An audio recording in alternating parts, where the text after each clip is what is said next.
শুভ সকাল।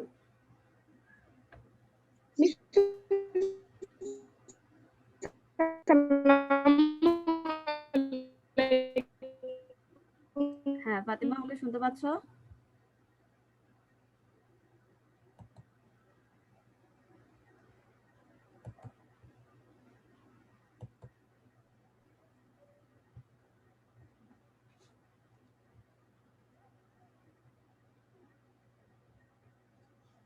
Yes, miss.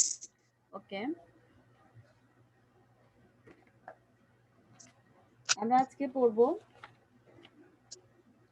দশম অধ্যায়। দশম অধ্যায়ের অম্ল, ক্ষারক ও লবণ যে অধ্যায়টা রয়েছে সেখান থেকে টপিক পড়া হবে। ওকে,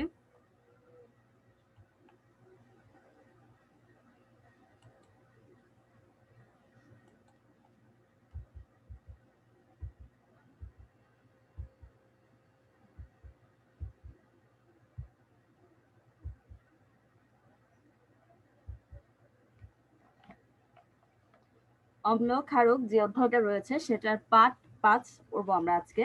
অ্যাসিড ও ক্ষারকের ব্যবহার, কিভাবে অ্যাসিড ক্ষার আমাদের দৈনন্দিন জীবনে কাজে লাগে সে সম্পর্কে আজকে আমরা জানবো।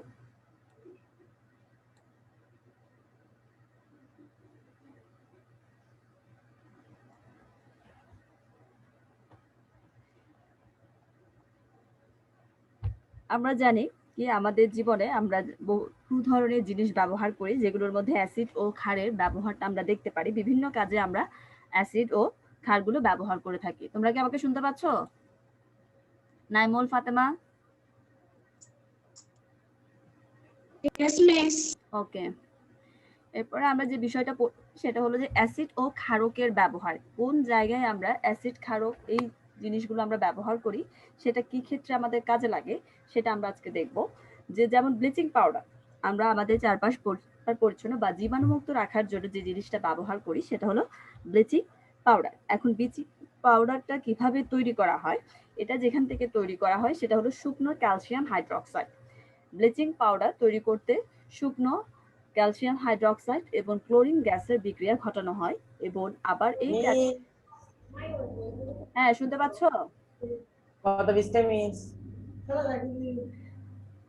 স্ক্রিন দেখা যাচ্ছে? স্ক্রিন দেখা যাচ্ছে 500 অ্যাসিড ও ক্ষারকের ব্যবহার। হ্যাঁ। এটা 5 ও 6, 5 ও 6 পেজ নাম্বার 93। ওদের পেজ নাম্বার 93 মিল আছে নাকি দেখো। 93, হ্যাঁ দেখতে পেয়েছো? তোমরা টপিকটা মিল করো, পেজ নাম্বার মিল না হতে পারে। হ্যাঁ, অ্যাসিড ও ক্ষারকের ব্যবহার। ওকে, তাহলে আমরা এখানে যে বিষয়টা দেখতে পাচ্ছি সেটা হলো ব্লিচিং পাউডার। কিভাবে ব্লিচিং পাউডারটা তৈরি করা হয়? আমরা জানি ব্লিচিং পাউডার তৈরি করতে যে জিনিসটার প্রয়োজন হয় সেটা হলো শুকনো ক্যালসিয়াম হাইড্রোক্সাইড। শুকনো ক্যালসিয়াম হাইড্রোক্সাইডের সাথে যখন ক্লোরিন গ্যাসের Cl2 এর বিক্রিয়া ঘটানো হয় সেক্ষেত্রে ব্লিচিং পাউডারটা তৈরি হয়। আবার এই যে ব্লিচিং পাউডার তৈরি হয়, ব্লিচিং পাউডার তৈরি হওয়ার পর ক্যালসিয়াম হাইড্রোক্সাইডটা কিন্তু আরেকটা কাজে ব্যবহার করা হয়, সেটা হলো পাতলা দ্রবণ। ক্যালসিয়াম হাইড্রোক্সাইডের যে পাতলা দ্রবণ বা চুনের পানি রয়েছে তার একটা নতুন নাম হলো লাইম ওয়াটার। ঠিক আছে?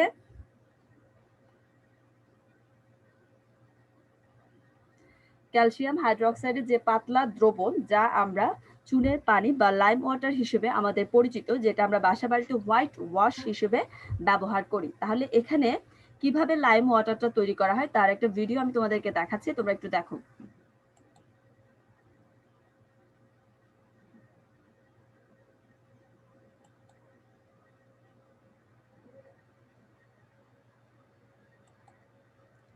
দেখতে পাচ্ছ?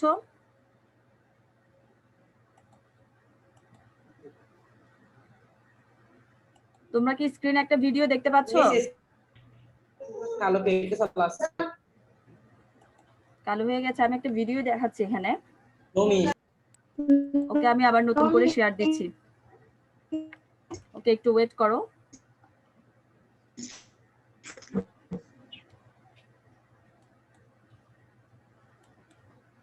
এখন দেখতে পাচ্ছ? লাইম ওয়াটার মেকিং, কিভাবে লাইম ওয়াটারটা তৈরি করা হয় সেটার একটা ভিডিও এখানে দেখানো হচ্ছে।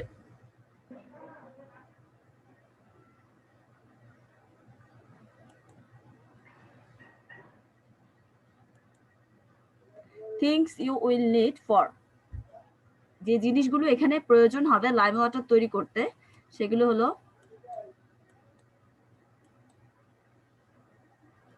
হ্যাঁ তোমরা কি স্ক্রিনে দেখতে পাচ্ছ ভিডিওটা? Yes, miss. ওকে, তাহলে একটু দেখো এখানে কি কি প্রয়োজন হবে লাইম ওয়াটারটা তৈরি করতে। আমরা জানি আসসালামু আলাইকুম। ওয়ালাইকুম সালাম। আমরা যে এখানে লাইম ওয়াটারটা তৈরি করা হয় সেটা একটা ভিডিও দেখানো হচ্ছে। ক্যালসিয়াম হাইড্রোক্সাইডের পাতলা দ্রবণ যা চুনের পানি, তাকে আমরা কি বলে থাকি? লাইম ওয়াটার বলি, যেটা আমাদের ঘর বাড়িতে হোয়াইট ওয়াশ করতে ব্যবহার করা হয়। আবার অন্যদিকে পানি ও ক্যালসিয়াম হাইড্রোক্সাইড দিয়ে কিন্তু আরেকটা জিনিস তৈরি করা হয়, সেটা হলো পেস্ট। এক ধরনের পেস্ট তৈরি করা হয় যেটা হলো মিল্ক অফ লাইম, যা পোকামাকড় দমনে ব্যবহৃত হয়ে থাকে। হ্যাঁ, এখানে স্ক্রিনে একটু দেখো কি হয়েছে, যে the calcium hydroxide will settle, যখন এটা একটা স্থায়ী অবস্থা হবে, and leave a clear solution of lime water which will look like this. কিভাবে সেটাকে তৈরি করা হয় সেটার একটা নমুনা এখানে দেওয়া হয়েছে।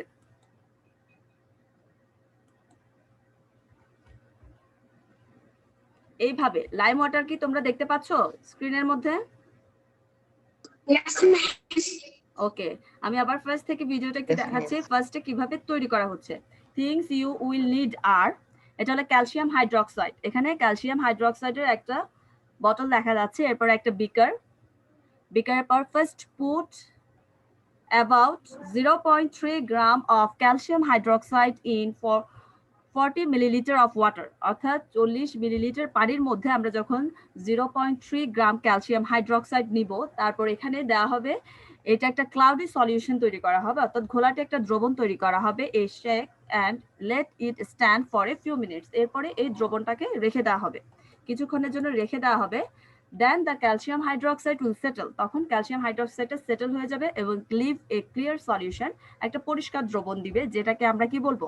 লাইম ওয়াটার নামে পরিচিত। Then carefully pour off the lime water into a dry container, একটা শুকনো একটা কন্টেইনারের মধ্যে নেওয়া হবে। And level it, you can test your lime water by boiling into it, এটাকে আমরা উত্তপ্ত করেও কিন্তু এটা কি করতে পারি? লাইম ওয়াটারটা টেস্ট করতে পারি। ইট শুড গো মিল্কি, এটা তখন কি ধরনের হয়ে যাবে? দেখতে একটু মিল্ক, অর্থাৎ দুধের কালারটা যেমন ওই ধরনের একটা সলিউশন এখানে তৈরি হবে মিল্ক ওয়াটারের ক্ষেত্রে। এই কারণে কিন্তু এটাকে কি বলা হচ্ছে? Make lime water.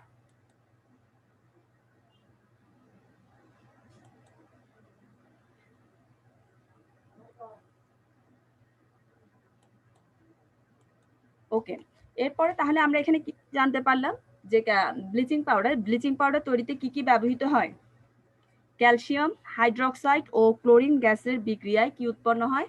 Bleaching powder. মনে থাকবে তোমাদের? Yes miss.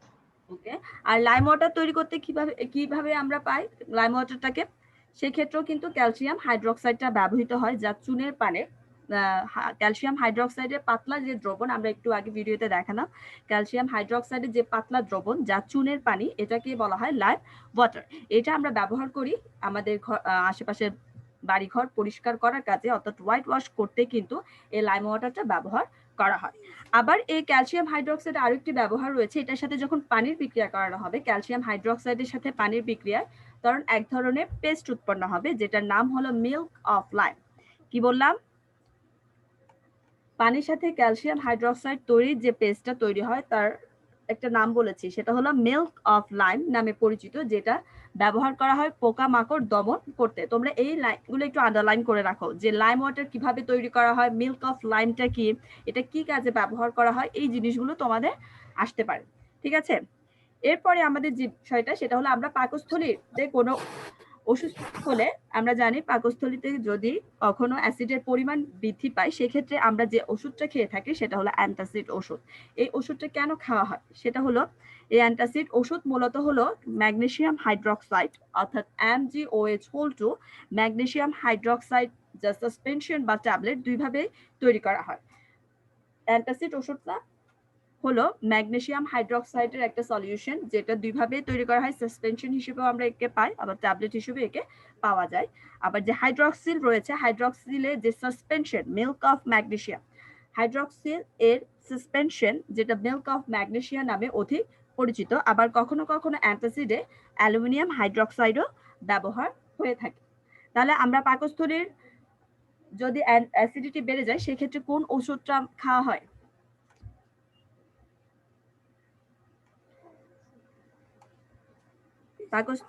পাকস্থলীতে যদি অ্যাসিডিটির পরিমাণ বৃদ্ধি পায় সেক্ষেত্রে আমরা কোন ওষুধটা সেবন করে থাকি?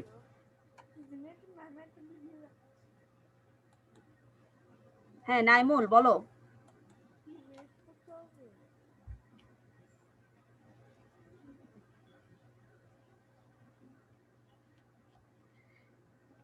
হ্যাঁ তো তুমি শুনতে পাচ্ছ সাজিদ? Yes, miss. হ্যাঁ, অ্যান্টাসিড ঔষধটা মূলত হলো কি ক্যালসিয়াম হাইড্রক্সাইড বা ম্যাগনেসিয়াম হাইড্রক্সাইড বা অ্যালুমিনিয়াম হাইড্রক্সাইড দ্বারা তৈরি একটি ওষুধ যেটা সাসপেনশন বা ট্যাবলেট দুইটা হিসেবে পাওয়া যায়। ঠিক আছে?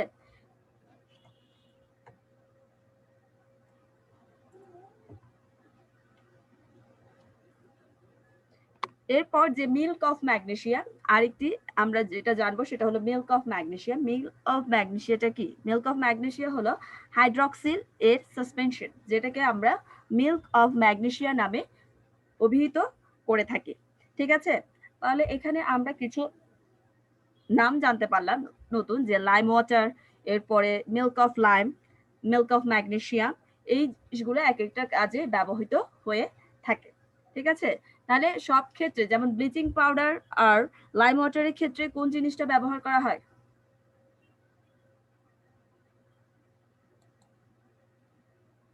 হ্যাঁ রায়হান, তুমি কি শুনতে পাচ্ছ? জি মিস, আমি শুনতে পাচ্ছি।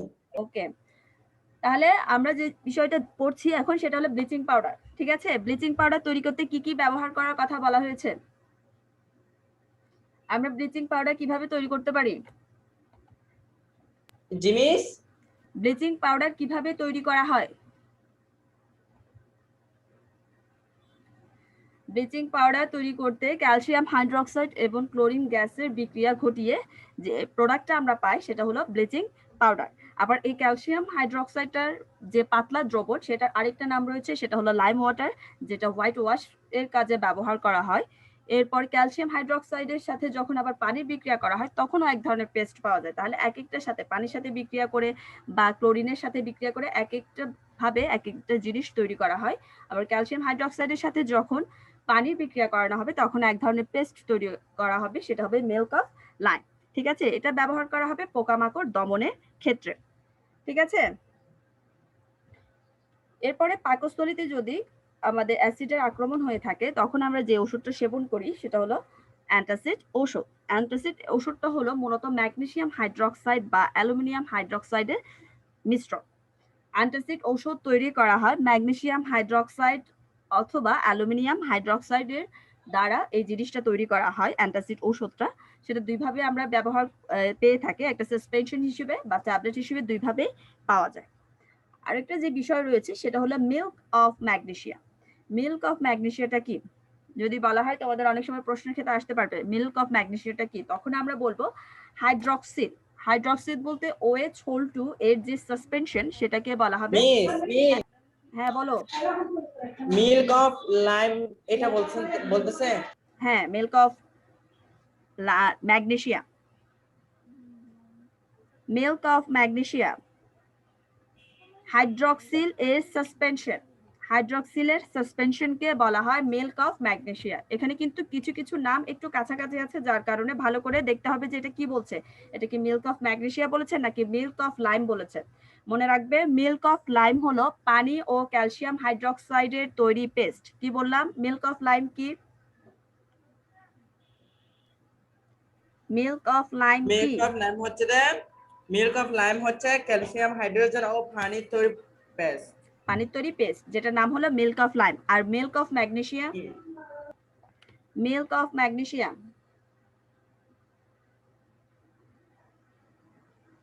সেটা ভুলে গেছি। এটা হলো হাইড্রক্সিল। মনে রাখবে হাইড্রক্সিল অর্থাৎ OH হোল 2 এর সাসপেনশন। শুনতে পেয়েছো? হাইড্রক্সিলের সাসপেনশনকে বলা হয় মিল্ক অফ ম্যাগনেসিয়া। কি বললাম? হাইড্রোক্সে সাসপেনশন সাসপেনশনকে মিল্ক অফ ম্যাগনেসিয়া বলা হয়। এরপর আমরা যে পাকস্থলীর যে আমাদের অ্যাসিডিটি আক্রমণ হয়ে থাকলে যে ওষুধটা আমরা সেবন করি সেটা হলো কি অ্যান্টাসিড। অ্যান্টাসিড ওষুধের কথা সবাই মোটামুটি শুনেছো। সেই ওষুধটা কিসের মিশ্রণে তৈরি করা হয়? অ্যান্টাসিড ওষুধ আমরা কোত্থেকে পাই? সেটা কিসের মিশ্রণ? অ্যান্টাসিড হলো ম্যাগনেসিয়াম হাইড্রোক্সাইড বা অ্যালুমিনিয়াম হাইড্রোক্সাইড থেকেই তৈরি করা হয়। ম্যাগনেসিয়াম হাইড্রোক্সাইড ও অ্যালুমিনিয়াম হাইড্রোক্সাইড থেকে অ্যান্টাসিড ওষুধটা মূলত তৈরি করা হয়ে থাকে। ঠিক আছে, তাহলে এখন কি বলতে পারবে অ্যান্টাসিড ওষুধটা আমরা কোত্থেকে পাই বা কিসের মিশ্রণ অ্যান্টাসিড ওষুধটা?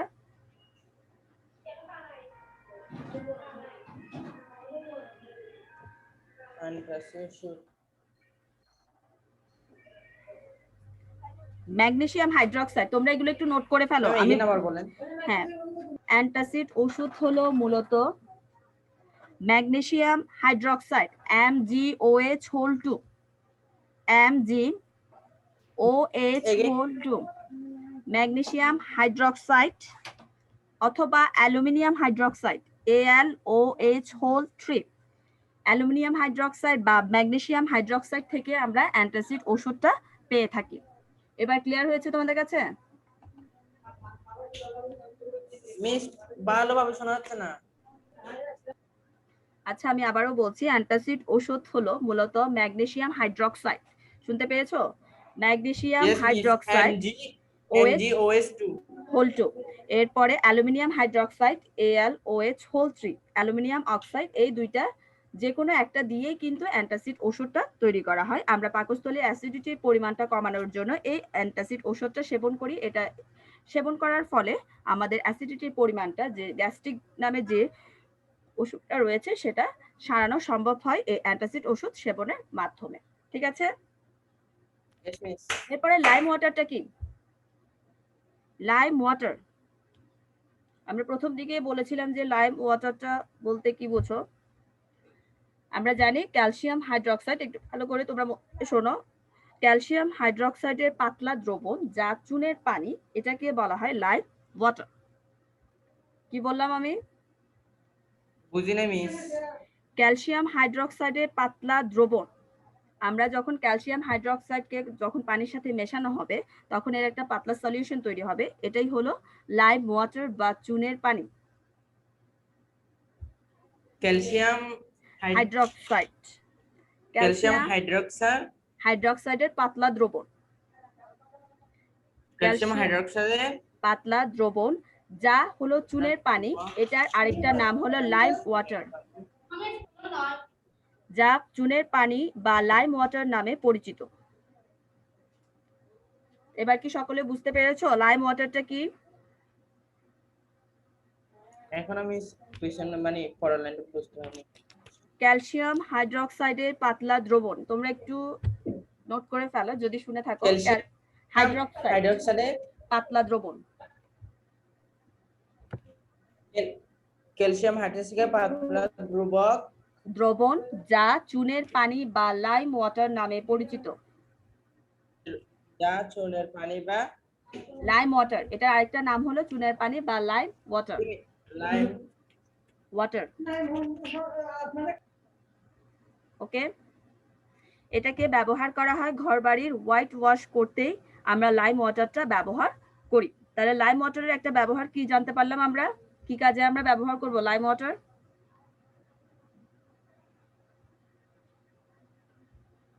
লাইম ওয়াটারটা ব্যবহার করা হবে আমাদের ঘরবাড়ি হোয়াইট ওয়াশ বা পরিষ্কার করার কাজে আমরা লাইম ওয়াটারটা ব্যবহার করি। এরপরে আমরা এগুলো পড়লাম, সবগুলো বিভিন্ন ধরনের ক্ষারকের কথা পড়লাম। এখন আমরা যে বিষয়টা দেখব সেটা হলো অ্যাসিড। ঠিক আছে, আমরা জানি বিভিন্ন ধরনের অ্যাসিড রয়েছে, জৈব অ্যাসিড আছে, খনিজ অ্যাসিড আছে। তাহলে ফার্স্টে জৈব অ্যাসিডটা কি? জৈব অ্যাসিড হলো ফলমূল বা সবজিতে আমরা যে সকল অ্যাসিড থাকে তাদেরকে আমরা বলবো জৈব অ্যাসিড। হ্যাঁ, তোমরা কি আমাকে শুনতে পাচ্ছ? Yes, miss. হ্যাঁ, ফলমূল বা ফলমূল বা শাকসবজিতে আমরা যে সকল অ্যাসিড পেয়ে থাকি তাদেরকে বলা হয় জৈব অ্যাসিড। এদেরকে খাওয়া যায়। জৈব অ্যাসিডটা কি করা যাবে? খাওয়া যাবে। এরা মানবদেহের জন্য অবশ্যই প্রয়োজনীয় কিছু অ্যাসিড, যেমন আমরা ভিটামিন সি এর কথা সকলেই জানি, ঠিক আছে? ভিটামিন সি এর কিন্তু আরেকটা নাম রয়েছে, সেটা হলো ascorbic acid. Vitamin C K আরেকটা অ্যাসিড নামে অভিহিত করা হয়, সেটা হলো অ্যাসকর্বিক অ্যাসিড। তোমরা কি শুনতে পেয়েছো? ভিটামিন সি এর আরেক নাম কি?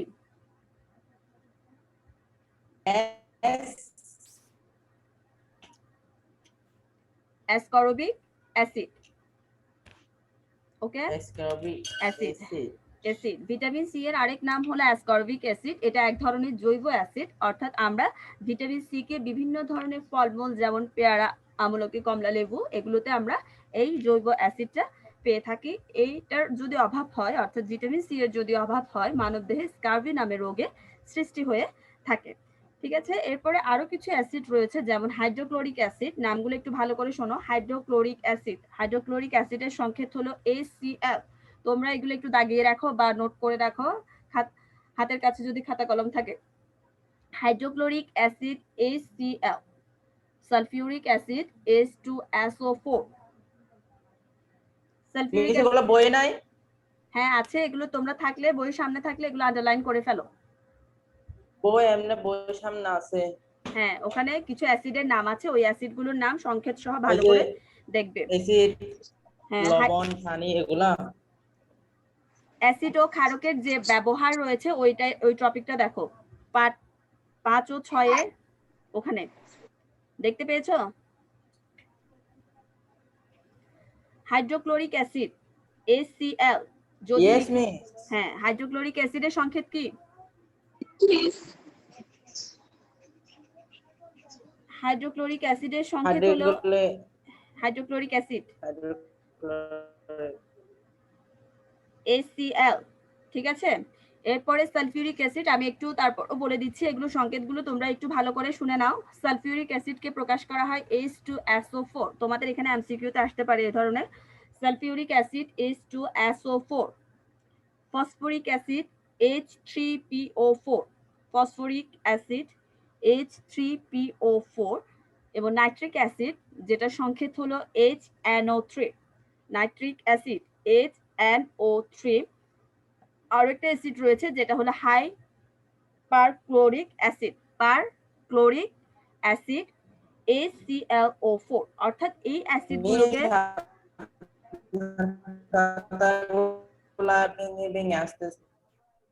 কথা ভেঙে ভেঙে আসতেছে, নেটওয়ার্ক প্রবলেম করতেছে ওই কারণে। এখন কি শুনতে পাচ্ছো? এখানে আমরা যে অ্যাসিডগুলোর নাম বললাম তোমাদেরকে, hydrochloric acid, sulphuric acid, phosphoric acid, nitric acid, এই সবগুলো অ্যাসিড কিন্তু আমরা কোত্থেকে পাই? খনিজ থেকে, খনিজ পদার্থ থেকে এদেরকে তৈরি করা হয়, যার কারণে এদেরকে আমরা বলবো খনিজ অ্যাসিড। মনে থাকবে? তাহলে এখানে আমরা দুই ধরনের অ্যাসিডের কথা জানতে পারলাম, একটা হলো জৈব অ্যাসিড এবং আরেকটা হলো খনিজ অ্যাসিড। জৈব অ্যাসিড কোনগুলো? যেগুলো ফলমূল বা শাকসবজিতে আমরা যে সকল অ্যাসিড পাবো, আমরা খাবার গ্রহণের মাধ্যমে অ্যাসিডগুলো পেয়ে থাকবো সরাসরি খাদ্য গ্রহণের মাধ্যমে, সেগুলো হলো জৈব অ্যাসিড, যেমন অ্যাসকর্বিক অ্যাসিড যা ভিটামিন সি নামে পরিচিত। এরপরে আরো কিছু অ্যাসিড রয়েছে, যেমন hydrochloric acid, sulphuric acid, phosphoric acid. এই অ্যাসিডগুলো পাওয়া যায় খনিজ পদার্থ থেকে, এদেরকে বলা হয় খনিজ অ্যাসিড বা মিনারেল অ্যাসিড। এগুলো কিন্তু খাবার উপযোগী নয়। যেমন জৈব অ্যাসিডগুলো আমরা গ্রহণ করতে পারবো কারণ এগুলো মানবদেহের জন্য উপকারী, কিন্তু যে খনিজ অ্যাসিডগুলো রয়েছে সেগুলো আমরা গ্রহণ করতে পারবো না, কারণ এগুলো খাবার উপযোগী নয়, বরং এগুলো হলো মানবদেহের জন্য খুবই ক্ষতিকর। এই খনিজ অ্যাসিডগুলো যদি আমাদের ত্বকের সংস্পর্শে আসে, তখন আমাদের ত্বকের অনেকটা কি করে থাকে? ক্ষতি করে থাকে। অ্যাসিড এমন একটা মারাত্মক জিনিস যে খনিজ অ্যাসিডগুলো বিশেষ করে আমাদের ত্বকের জন্য খুবই ক্ষতিকর। আমাদের ত্বকে যদি কখনো অ্যাসিড পড়া হয়, সেক্ষেত্রে চামড়াটা ওই জায়গার অংশটা খসে যেতে পারে, বা এমনকি কিছু অ্যাসিডের অ্যাক্টিভিটিটা এতই বেশি যে অনেক সময় সেটা ছিদ্র করে ফেলতে পারে। আমাদের হাতে যদি অনেক সময় পড়ে, সেক্ষেত্রে আমাদের হাতের চামড়ার ক্ষতি হতে পারে, বা যেখানেই পড়বে অ্যাসিডটা যেখানেই পড়বে সেই জায়গাটা কি হবে? ক্ষতির সম্মুখীন হবে। অনেক সময় আমরা দেখতে পেয়েছি যে অ্যাসিড ছোড়ার কথা বলা হয়েছে, এটা একটা কিন্তু মারাত্মক ধরনের একটা অপরাধ। কোনো দুষ্ট লোক যদি অনেক সময় কি অ্যাসিড ছুঁড়ে থাকে, এক্ষেত্রে এই ধরনের তাকে মারাত্মক একটা অপরাধ হিসেবে গণ্য করা হয়, এমনকি তাকে শাস্তির সম্মুখীনও করা হয়। এক্ষেত্রে অ্যাসিড যে জায়গাটাতে পড়বে সে জায়গাটার কি হবে? ক্ষতি হবে, অর্থাৎ সে অংশটা পুড়ে যাওয়ার সম্ভাবনা থাকবে। এই কারণে আমাদের এই অ্যাসিডগুলো ব্যবহার করার ক্ষেত্রে খুবই সতর্কতা অবলম্বন করতে হবে। ঠিক আছে? এই খনিজ অ্যাসিডগুলো মূলত বেশিরভাগ ব্যবহার করা হয় কিন্তু বিভিন্ন শিল্প কারখানায় এই অ্যাসিডগুলো ব্যবহার করে বিভিন্ন ধরনের প্রোডাক্ট তৈরি করা হয়। ঠিক আছে? যেমন আমরা পোস্টার, লিফলেট এগুলো তৈরি করে এগুলো মানুষ অনেক সময় কি করা হয় যে আমরা যে অ্যাসিডের কথা যারা বুঝে না যে অ্যাসিড ছোড়াটা যে কত বড় একটা অপরাধ সেটা বোঝে না, অনেক সময় লিফলেট পোস্টার দিয়ে এগুলো মানুষকে বোঝানো হয়ে থাকে যেন আমরা আমাদের এগুলো হলো আমাদের জন্য মূল্যবান সম্পদ, খনিজ সম্পদ আমরা জানি সব বরাবরের মতো আমাদের কাছে খুবই মূল্যবান জিনিস। এই জিনিসগুলো যাতে অপচয় না হয় সেক্ষেত্রে আমাদেরকে খুবই সচেতন থাকতে হবে প্রত্যেকটা নাগরিককে যেন আমরা এগুলোর অপচয় না করি, কারণ এগুলো থেকে আমরা ব্যবহার করে বিভিন্ন প্রয়োজনীয় জিনিস আমাদের এটা দৈনন্দিন মারাত্মক যেটা বড় কথা, অপচয়টা বড় কথা না। হ্যাঁ সেটা মারাটা হলো এসিডগুলো তো মারাত্মক জিনিস। হ্যাঁ অ্যাসিড মারাত্মক জিনিস, অর্থাৎ যে জায়গাটাতে পড়বে সেই জায়গাটা অবশ্যই কি হয়ে যাবে, ক্ষতি হয়ে যাবে। এমনকি কিছু অ্যাসিড রয়েছে তুমি যদি হাতে তোমার পড়ে সেক্ষেত্রে ছিদ্র হয়ে যাওয়ার সম্ভাবনা আছে। তাহলে দেখো অ্যাসিডের অ্যাক্টিভিটিটা অনেক মারাত্মক একটা জিনিস। ঠিক আছে? সেই জন্য আমাদের এসব অপরাধমূলক কর্মকাণ্ড থেকে সকলকে কি থাকতে হবে, বিরত থাকতে হবে। এবং এটা যেমন একটা ক্ষতির সম্মুখীন হচ্ছে তেমনি এটা এই খনিজ অ্যাসিডটার কিন্তু অপচয় হচ্ছে। তাহলে এক্ষেত্রে অ্যাসিড ছোড়ার যে অপরাধ সেটা সকলকে বোঝাতে হবে। যারা বুঝে না, যে মানুষগুলো বোঝে না তাদেরকে বিভিন্ন এক্সাম্পলের মাধ্যমে সেগুলো বোঝাতে হবে যে এই জিনিসটা করা ভালো না, এটা হলো একটা মারাত্মক অপরাধ। এটা এই যে এগুলো অপচয় না করে আমরা এগুলো বিভিন্ন কাজে আমাদের দৈনন্দিন কাজে বা শিল্প কারখানায় আমরা এগুলোকে ব্যবহার করতে পারি। যেমন টয়লেট পরিষ্কারের কাজে আমরা যে পরিষ্কারটা ব্যবহার করছি সেখানেও কিন্তু কি রয়েছে, অ্যাসিড রয়েছে। অ্যাসিড আছে বিধায় জিনিসটা সুন্দরভাবে কি হচ্ছে, পরিষ্কার হচ্ছে। ঠিক আছে? টয়লেট ক্লিনারের মধ্যে টয়লেট ক্লিনারের যে পরিষ্কারক রয়েছে আমরা সেক্ষেত্রে অ্যাসিড ব্যবহার করতে পারি। এমনকি সোনার গহনা তৈরির সময় স্বর্ণকাররা এক ধরনের অ্যাসিড ব্যবহার করে, সেটা হলো নাইট্রিক অ্যাসিড। সেই জন্য তোমাদেরকে আমি যে অ্যাসিডগুলো বলেছি এগুলো সংকেতগুলো একটু ভালো করে মনে রাখবে যে নাইট্রিক অ্যাসিড স্বর্ণকাররা সোনার গহনা তৈরি করার জন্য নাইট্রিক অ্যাসিড ব্যবহার করে। এছাড়া নাইট্রিক অ্যাসিডের আরো কিছু ব্যবহার রয়েছে, যেমন আইপিএস, আমরা যে বিদ্যুৎ চলে গেলে যে আইপিএসটা ব্যবহার করি সেখানেও কিন্তু নাইট্রিক অ্যাসিড ব্যবহার করা হয়। গাড়িতে মাইক বাজানোর সময় বা সৌর বিদ্যুৎ উৎপাদনে, অর্থাৎ বিভিন্ন কাজে আমরা কিন্তু এই অ্যাসিডগুলো ব্যবহার করে থাকি। তবে আইপিএস গাড়ি মাইক বাজানোর ক্ষেত্রে যে অ্যাসিডটা আমরা ব্যবহার করি সেটা হলো সালফিউরিক অ্যাসিড। এখানে অনেকগুলো অ্যাসিডের নাম রয়েছে, তার মধ্যে এক একটা অ্যাসিডের কাজ কিন্তু এক এক রকম। ঠিক আছে? তাহলে সোনার গহনা তৈরির জন্য স্বর্ণকাররা কোন অ্যাসিড ব্যবহার করেন?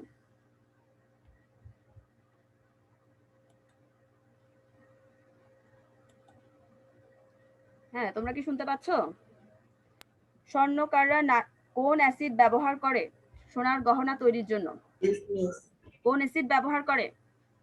Nitric acid. গুড। আর আইপিএস নাইট্রিক অ্যাসিড। গুড। এরপরে আইপিএস গাড়ি মাইক বাজানো বা সৌর বিদ্যুৎ উৎপাদনে কোন অ্যাসিড ব্যবহার করা হয়? Sulphuric acid. Sulphuric acid. তোমরা এগুলো একটু আন্ডারলাইন করে ফেলো বা নোট করে রাখো। ঠিক আছে? এই জিনিসগুলো তোমাদের লাগবে। ওকে। এরপরে আরেকটা যেটা বিষয়, অনেক সময় সাপের উপদ্রব হতে দেখা যায় বাসা বাড়িতে। ঠিক আছে? সেই ক্ষেত্রে এক ধরনের অ্যাসিড ব্যবহার করে কিন্তু আমরা এই সাপের উপদ্রব থেকে বাঁচতে পারি, সেটা হলো কার্বলিক অ্যাসিড। বাসা বাড়িতে যদি কখনো কার্বলিক অ্যাসিড বাসা বাড়িতে কখনো যদি সাপের উপদ্রব হয় সেক্ষেত্রে আমরা কার্বলিক অ্যাসিড ব্যবহার করে সাপ থেকে কি করতে পারি, উপদ্রবটা কমাতে পারি বা নিজেদের সেফ রাখতে পারি। ঠিক আছে? এরপরে আমরা যে খাদ্য দ্রব্যটা গ্রহণ করছি তা হজম করার জন্য কিন্তু আমাদের এক ধরনের অ্যাসিডের প্রয়োজন হয়। ঠিক আছে? আমরা যে খাবার, আমরা তো অনেক ধরনের হাইড্রোক্লোরিক অ্যাসিড, এটা হলো একটা অত্যাবশ্যকীয় অ্যাসিড। এই অ্যাসিডটা যদি না হতো আমাদের খাবার, আমরা যে খাদ্যগুলো গ্রহণ করছি সেগুলো হজমে কি হতো, সমস্যা হতো।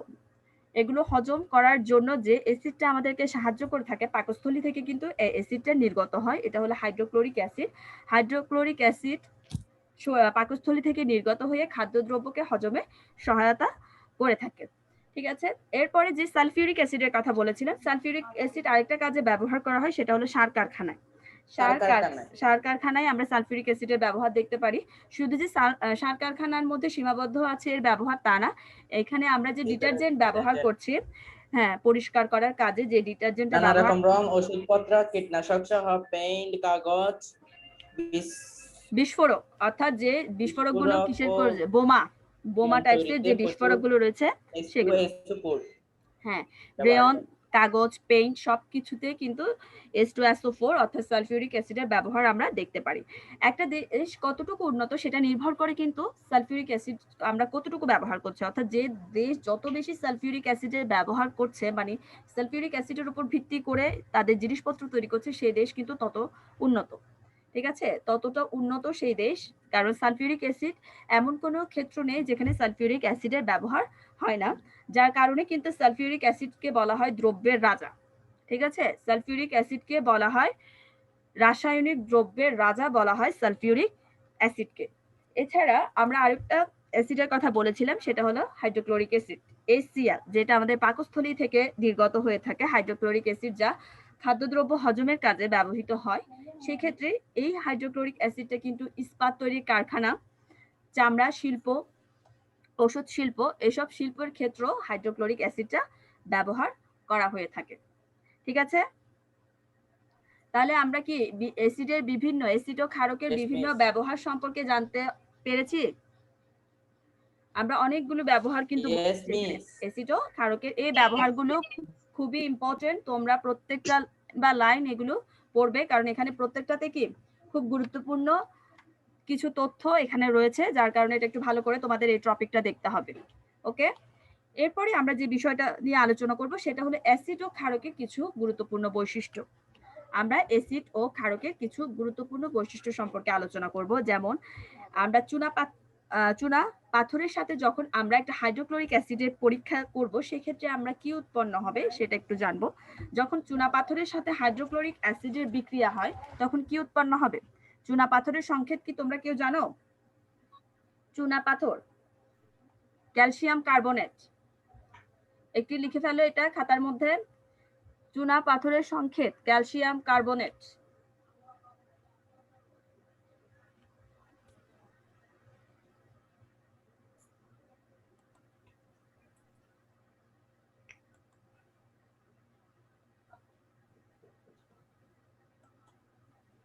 শুনতে পেয়েছো তোমরা? Yes, miss. ওকে, আমরা তাহলে এখানে চুনা পাথরের সংকেত কি বলেছি? Calcium carbonate, carbonate CaCO3, CaCO3। এটার সাথে যখন হাইড্রোক্লোরিক অ্যাসিড অর্থাৎ HCl এর বিক্রিয়া করানো হবে তখন উৎপন্ন হবে সেখানে কার্বন ডাই অক্সাইড পাবো, আমরা পানি পাবো, সঙ্গে যে প্রোডাক্ট উৎপন্ন হবে সেটা হলো calcium chloride, calcium chloride CaCl2, CaCl2। ঠিক আছে,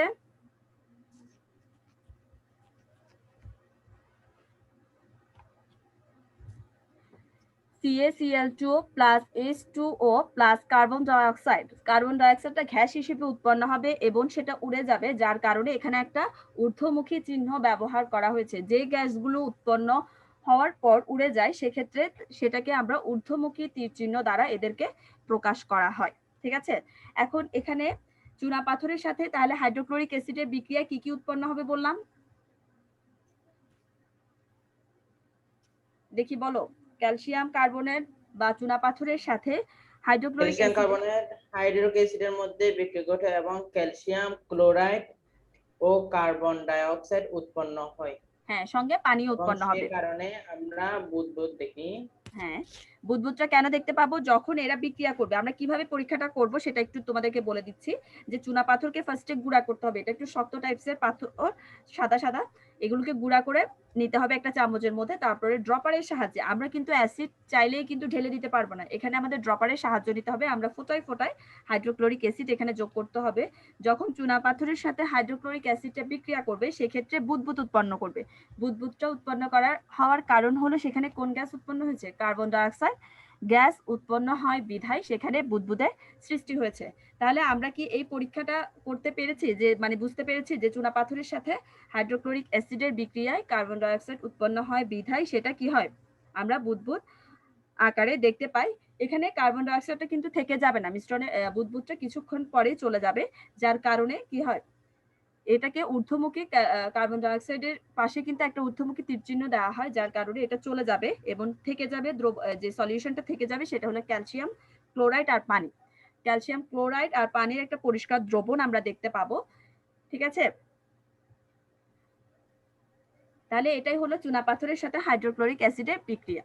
এরপরে আমরা দেখব যে অ্যাসিডের এখানে একটা যে ধর্ম যে কার্বন ডাইঅক্সাইডের কাজ কি? এটা কি আগুন জ্বালাতে সাহায্য করে নাকি নেভাতে সাহায্য করে? তোমরা কি কে এই বিষয়টা জানো? কার্বন ডাইঅক্সাইড কি আগুন জ্বালাতে সাহায্য করে নাকি নেভাতে? মিস নেভাতে। নেভাতে। তাহলে আমরা যখন এই গ্যাসটা উৎপন্ন হবে ওই জায়গাটাতে যদি আমরা কোনো একটা জ্বলন্ত কাঠি ধরি তখন দেখব কি সেখানে কাঠিটা নিভে যাবে। এটার কারণ হলো সেখানে কার্বন ডাইঅক্সাইড উৎপন্ন হবে বিধায় সেই আগুনটা নিভে যাবে। ঠিক আছে, এরপরে আরেকটা বিক্রিয়া দেখবো সেটা হলো খাবার সোডা। খাবার সোডার সংক্ষেপটা একটু লিখো তোমরা, NaCO2। খাবার সোডা সোডিয়াম বাইকার্বনেট। খাবার সোডার আরেকটা নাম হলো রাসায়নিক নাম সোডিয়াম বাইকার্বনেট, যেটা সংক্ষেপ হলো NaHCO2। কি বললাম আমি খাবার সোডার সংক্ষেপ?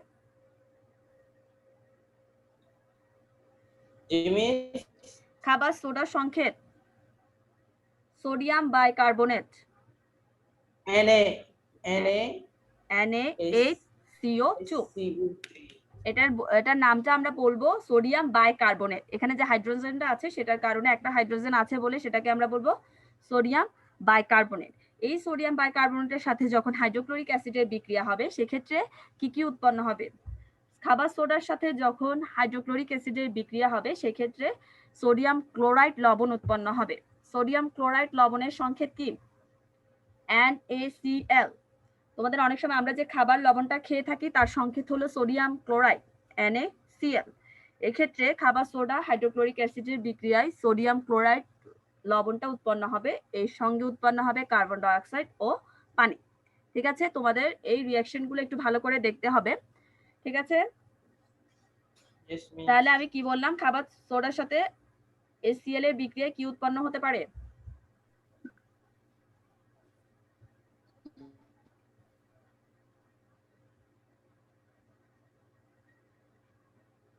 একটু সংক্ষেপটা লিখো যদি না পারো। সোডিয়াম বাইকার্বনেটের সাথে HCl এর বিক্রিয়ায় উৎপন্ন হবে sodium chloride, NaCl plus H2O পানি প্লাস কার্বন ডাইঅক্সাইড। এখানেও কিন্তু কার্বন ডাইঅক্সাইডটা চলে যাবে কিছুক্ষণ থাকার পর, যার কারণে ঊর্ধ্বমুখী চিহ্নটা ব্যবহার করা হয়েছে। ঠিক আছে, এগুলো হলো আমরা অ্যাসিডের বিভিন্ন বৈশিষ্ট্য, অ্যাসিড ও ক্ষারের আমরা বিভিন্ন বৈশিষ্ট্য সম্পর্কে জানছি। এরপরে হলো যেমন আমাদের লেবুর রসের সাথে বা ভিনেগার যখন যোগ করা হবে খাবার সোডাতে তখন কি উৎপন্ন হবে? সেক্ষেত্রে আমরা এই পরীক্ষাটাও নিজেরা দেখতে পাবো যে লেবুর রস বা ভিনেগারের সাথে যখন অ্যাসিটিক অ্যাসিড ভিনেগারের আরেক নাম, তখন এক ধরনের রিঅ্যাকশন হবে। সেক্ষেত্রেও আমরা কার্বন ডাইঅক্সাইড দেখতে পাবো যে কার্বন ডাইঅক্সাইড উৎপন্ন হচ্ছে। অর্থাৎ প্রত্যেকটা অ্যাসিডের সাথে আমাদের যে ক্ষারের যে বিক্রিয়া রয়েছে প্রত্যেকটা ক্ষেত্রে লবণ উৎপন্ন হবে, পানি উৎপন্ন হবে এবং কার্বন ডাইঅক্সাইড উৎপন্ন হবে। তাহলে কি আমরা একটা বৈশিষ্ট্য বলতে পারবো না অ্যাসিড ও ক্ষার বিক্রিয়া করে কি উৎপন্ন করে? অ্যাসিড ও ক্ষার বিক্রিয়া করে কি উৎপন্ন করে? লবণ ও পানি উৎপন্ন করে। সহজ ভাষায় আমরা বলবো অ্যাসিড ও ক্ষারের বিক্রিয়ায় লবণ ও পানি উৎপন্ন হয়। ঠিক আছে, তাহলে এখানে যে অ্যাসিডের আরো কিছু বৈশিষ্ট্য রয়েছে, যেমন অ্যাসিডের সাথে ধাতু মেশালে কি হবে? যখন আমরা অ্যাসিডের সাথে যখন একটা ধাতু মেশাবো, যেমন আমরা জিঙ্ক ব্যবহার করতে পারি, জিঙ্ক ধাতু হিসেবে যখন ব্যবহার করা হবে বা এর সাথে অ্যাসিড হিসেবে যখন আমরা হাইড্রোক্লোরিক অ্যাসিড ব্যবহার করব সেক্ষেত্রে আমরা দেখব এক ধরনের বুদবুদের সৃষ্টি হবে। এই বুদবুদটা হবে কিসের কারণে? সেখানে এক ধরনের গ্যাস উৎপন্ন হবে। যেমন আমরা অ্যাসিড ও ক্ষারের বিক্রিয়ায় উৎপন্ন হয়েছিল কার্বন ডাইঅক্সাইড, কিন্তু অ্যাসিডের সাথে যখন ধাতুর বিক্রিয়া করানো হবে সেক্ষেত্রে উৎপন্ন হবে হাইড্রোজেন গ্যাস। হাইড্রোজেন গ্যাসটা উৎপন্ন হবে, আমরা সেটা কিভাবে বুঝবো? যখন আমরা একটা টেস্ট টিউবের মুখে একটা জ্বলন্ত দিয়াশলাই ধরবো তখন দেখা যাবে যে সেক্ষেত্রে একটা পপ করে একটা শব্দ হবে। ঠিক আছে, যখন একটা জ্বলন্ত দিয়াশলাই ধরা হবে সেক্ষেত্রে পপ করে একটা শব্দ হবে। এই শব্দ থেকে আমরা বুঝতে পারবো যে এটা হাইড্রোজেন গ্যাস, কারণ হাইড্রোজেন গ্যাস ছাড়া অন্য কোনো গ্যাস নেই যেখানে এই ধরনের শব্দ হতে পারে। তাহলে আমরা কি আইডেন্টিফাই করতে পারবো কোন গ্যাসটা হাইড্রোজেন গ্যাস হতে পারে?